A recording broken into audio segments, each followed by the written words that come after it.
Hello everyone. तो आज हम देखेंगे D++ TGT नेचुरल साइंस का सिलेबस कि सिलेबस में क्या क्या आता है। तो सबसे पहले आता है इफ़ेक्ट ऑफ करंट।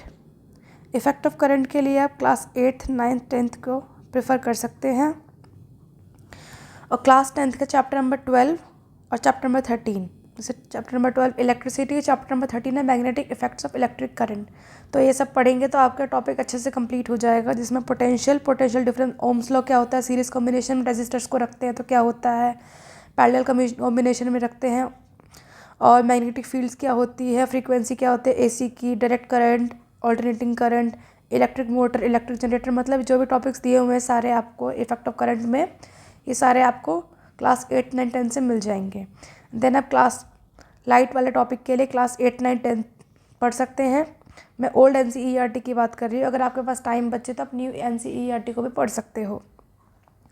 उसके बाद एक क्लास 10th का चैप्टर नंबर 10 है लाइट, वो पढ़ें।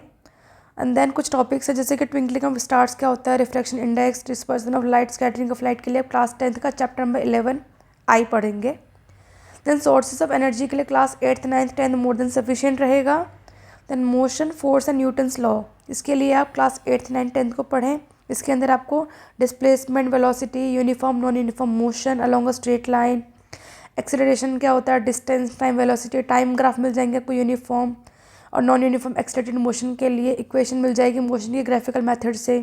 उसके बाद न्यूटन्स लॉ ऑफ मोशन क्या होता है, inertia, mass, force, acceleration, conservation of momentum क्या होता है, एक्शन एंड रिएक्शन फोर्स, ये सब आपको क्लास 8 9 10 में मिल जाएगा। देन ग्रेविटेशन है और वर्क एनर्जी पावर, तो ग्रेविटेशन के लिए आप क्लास 9th का चैप्टर नंबर 10 पढ़ेंगे। एंड क्लास 9th का चैप्टर नंबर 11 इसमें आपको वर्क एंड एनर्जी में आपको ये work done by force, energy, power क्या होता है, काइनेटिक एंड पोटेंशियल एनर्जी क्या होता है, law of conservation of energy क्या होता है, सब आपको क्लास 9th का चैप्टर नंबर 11 वर्क एनर्जी में मिल जाएगा। उसके बाद फ्लोटेशन टॉपिक के लिए आप क्लास 8 9 को पढ़ सकते हैं।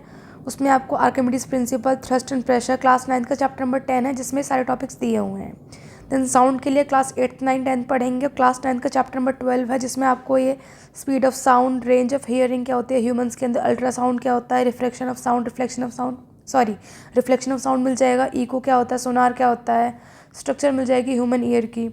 देन मैटर है, स्टेट्स ऑफ मैटर जो होता है 5 स्टेट्स ऑफ मैटर क्लास 9 10 में मिल जाएगा आपको। इसके लिए gas, liquid, solids, plasma, Bose, Einstein condensate, ये मिल जाएगा आपको। एक टॉपिक है टाइप्स ऑफ इंटरमोलिकुलर फोर्सेस, तो उसके लिए आप क्लास 11 का चैप्टर नंबर 5 पढ़ेंगे। Then Henry's law, concentration of solutes, इसके लिए आप क्लास 11 का चैप्टर नंबर 1, जिसमें आपको मोलैरिटी, नॉर्मेलिटी जो कंसंट्रेशन ऑफ सॉल्यूशंस के लिए यूज़ करते हैं, ये सब आपको मिल जाएगा क्लास 11 के चैप्टर नंबर 1 में। उसके बाद laws of chemical combination, Gay Lussac's law, Avogadro's law, atomic molecular mass is average atomic mass, mole concept, molar mass, percentage combination, इसके लिए आप क्लास 11 के chapter number 1 and chapter number 3 पढ़ सकते हैं। देन स्ट्रक्चर ऑफ एटम आपको class 9th की मिल जाएगा। देन टॉपिक है डिस्चार्ज ट्यूब एक्सपेरिमेंट, इसके लिए आपको क्लास 11th पढ़ना पड़ेगा, क्लास 11 के चैप्टर नंबर 2। इसमें चैप्टर नंबर 2 को ये नहीं है कि आपको पूरा पढ़ना है, सिर्फ जिसमें टॉपिक दिया हुआ है डिस्चार्ज ट्यूब एक्सपेरिमेंट वाला उसी को आपको अच्छे से पढ़ना है। देन कुछ टॉपिक है जैसे electronic configuration, formation of ion, characterisation of elements as metals, metalloids, non metals, ये सब आपको क्लास 11 के चैप्टर नंबर 3 में मिल जाएगा।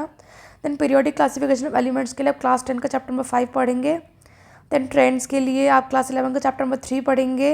And position of hydrogen in the periodic table के लिए आप क्लास 11 का चैप्टर नंबर 9 पढ़ेंगे। देन केमिकल सब्सटेंसेस के लिए class 9 10 is more than sufficient.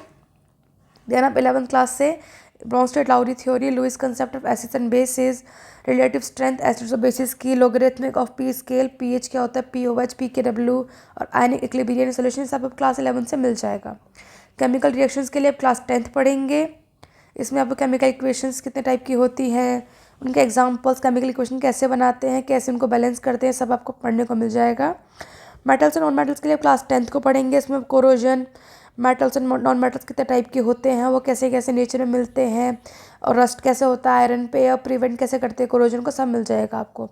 Carbon compounds के लिए आप क्लास 10th पढ़ेंगे, और आपको में क्लास 11th में भी पढ़ना पड़ेगा। इसमें जो कुछ टॉपिक दिए जो क्लास 11 से पढ़ना पड़ेगा, जैसे कि IUPAC nomenclature of organic compound के लिए क्लास 11 पढ़ना पड़ेगा। Then preparation and properties of alkenes, इसके लिए 12th क्लास का पढ़ना पड़ेगा, सब केमिस्ट्री का है टॉपिक है ये। एल्कोहल्स, प्रिपरेशन एंड प्रॉपर्टीज़, ये सब एल्कोहल्स, आइडोफॉर्म टेस्ट बहुत इंपॉर्टेंट है, एग्जाम में आता है। कार्बोक्सिलिक एसिड, ये सब आपको क्लास 12 से पढ़ना पड़ेगा। अब टॉपिक है कंजर्वेशन ऑफ नेचुरल रिसोर्सेज, इसके लिए आपको क्लास 8th 9th 10th पढ़ना पड़ेगा। तो इसमें आपको सारा मिल जाएगा। मैन मेड मटीरियल में आपको ये ceramic, cement, porcelain, glass, carbon fibre सब ChatGPT से पढ़ लेना, नहीं तो गूगल से मिल जाएगा, नहीं तो मैं भी अपने चैनल पे कराऊंगी, वहाँ से पढ़ लेना आप। Then soaps and detergents, polymers, fibres and plastics के लिए आप क्लास 8th पढ़ सकते हैं। लाइफ प्रोसेस के लिए आप क्लास 10th पढ़ना काफ़ी रहेगा। इसमें लाइफ प्रोसेस क्या होता है, न्यूट्रिशन की नीड क्यों होती है, एनिमल्स में न्यूट्रिशन के डिफरेंट डिफरेंट मोड्स क्या होते हैं, फोटोसिंथेसिस क्या होता है, होलोजोइक न्यूट्रिशन क्या होता है, एरोबिक एंड एनारोबिक रेस्पिरेशन क्या होता है, ट्रांसपोर्टेशन कैसे होता है ह्यूमन बींग्स में, प्लांट्स में, एनिमल्स में, एक्सक्रीशन कैसे होता है ह्यूमन बींग्स में, एक्सक्रीशन प्लांट्स में कैसे होता है, सब आपको मिल जाएगा क्लास 10th में। दैन क्लास 10th का चैप्टर और है कंट्रोल एंड कोऑर्डिनेशन। इसमें आपको नर्वस सिस्टम, बेसिक यूनिट क्या होती है नर्वस सिस्टम के, एनिमल्स के अंदर रिफ्लेक्स एक्शन क्या होता है, ह्यूमन ब्रेन, प्लांट्स में कोऑर्डिनेशन कैसे होता है, पॉजिटिव नेगेटिव जियोट्रोपिज्म क्या होता है, हार्मोन्स कौन कौन से होते हैं एनिमल्स में, एंडोक्राइन एक्सोक्राइन ग्लैंड्स कौन कौन सी होती है, सब आपको चैप्टर 10 में क्लास 10th में मिल जाएगा। देन आप रिप्रोडक्शन के लिए क्लास 8 9 10 को पढ़ सकते हैं। इसमें वेरिएशन की क्या नीड है, मोड्स ऑफ रिप्रोडक्शन क्या होते हैं जो सिंगल ऑर्गेनिज्म यूज़ करते हैं, प्लांट्स और एनिमल्स में सेक्सुअल रिप्रोडक्शन कैसे होता है, ह्यूमन बींग्स में रिप्रोडक्शन कैसे होता है, क्या होता है जब एग फर्टिलाइज ना हो, फैमिली प्लानिंग जैसे कि कैसे कैसे प्रेगनेंसी को अवॉइड कर सकते हैं, भी आपको क्लास 8th 9 10 में मिल जाएगा।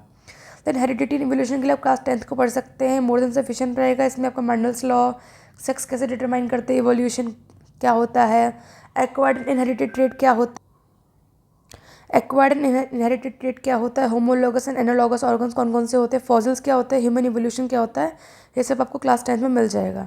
देन क्लास 10th में ह्यूमन आई के बारे में कि स्ट्रक्चर ऑफ आई क्या क्या है और डिफेक्ट्स कौन कौन से होते हैं आई में और की करेक्शन कैसे की जाती है, आपको क्लास 10th में मिल जाएगा।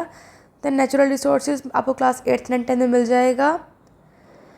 देन टिश्यूज़ के लिए आप क्लास 9th पढ़ सकते हैं। इसमें टिश्यू आपको मिल जाएगा कि प्लांट टिश्यू, एनिमल टिश्यू कितने टाइप के होते हैं। Then diversity of living organism के भी क्लास 9th पढ़ेंगे आप। इसमें आपको हायरार्की मिल जाएगा, प्लांटी एनिमेलिया के बारे में मिल जाएगा, नॉमेनक्लेचर मिल जाएगा। Then why do we fall के लिए क्लास 9th सफिशिएंट रहेगा। इसमें आपको हेल्थ के बारे में मिल जाएगा, डिजीज़, उनके कॉजेज़ किस किस वजह से डिजीज़ होती हैं, टाइप्स ऑफ डिजीज़ जैसे कि इन्फेक्शियस डिजीज़ कौन सी है, नॉन इन्फेक्शियस डिजीज़ कौन सी है, डिजीज़ को प्रिवेंट कैसे करते हैं, इम्यूनाइजेशन क्या होता है। उसके बाद है अवर एनवायरनमेंट टॉपिक है। इसमें आप ये क्लास 8 9 10 पढ़ सकते हैं। उसके अलावा आपको क्लास 11 में भी पढ़ना पड़ेगा, जैसे कि ये particulate pollutant, smoke, formation of photochemical smoke, ये आपको क्लास 11 में एक चैप्टर है chemical in chemistry in everyday life, वहाँ से पढ़ लेना। ओजोन होल के लिए भी आपको 9 10 से मिल जाएगा, लेकिन 11th में डीप मिलेगा तो वहाँ से पढ़ना पड़ेगा। Then water pollution, oxygen demand, chemical oxygen demand, international standards of drinking water के लिए आप क्लास 12th की बायोलॉजी को प्रेफर करेंगे। देन क्लास 8 के लिए आप क्लास 8 से biogeochemical cycle, water cycle, nitrogen cycle ये आपको 9 10 में भी मिल जाएगा, वहाँ से पढ़ेंगे। Then improvement in food resources के लिए आप क्लास 8th 9 10 को पढ़ेंगे। इसमें आपको improvement in crop field, animal husbandry, need for intercropping, cross breeding, ये सब मिल जाएगा आपको।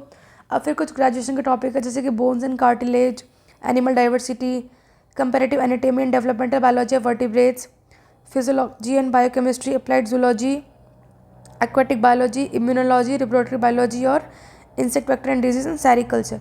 ये जो आपको ग्रेजुएशन के टॉपिक्स दिए हुए हैं, या तो ये आप खुद पढ़ना चाहे ग्रेजुएशन की बुक से तो खुद पढ़ सकते हैं, नहीं तो मैं अभी इन्हें अपने यूट्यूब चैनल पे करवाऊँगी, आप वहाँ से भी पढ़ सकते हैं। तो अगर आप मेरे चैनल से पढ़ना चाहते हैं तो मेरे चैनल को सब्सक्राइब कीजिए, जिससे कि फ्यूचर में आने वाली हर वीडियो की अपडेट आपको मिल सके, जिससे कि मैं जो भी ग्रेजुएशन के यूनिट्स पढ़ाऊँगी या जो भी आपको पढ़ाऊँगी ये सब आपको मिल जाएगा time to time. Thank you so much.